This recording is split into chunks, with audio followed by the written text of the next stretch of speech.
With an all-around score of 110.8, finishing in third place and earning the bronze medal for Hills Gymnastics, Kayla DiCello.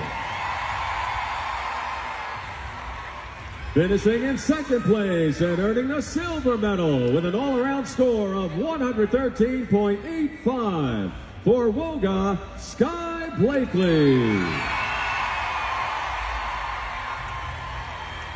The 2024 Xfinity U.S. Gymnastics Championships all-around champion, winning the gold medal with a top score of 119.75 for World Champion Center, Simone Biles.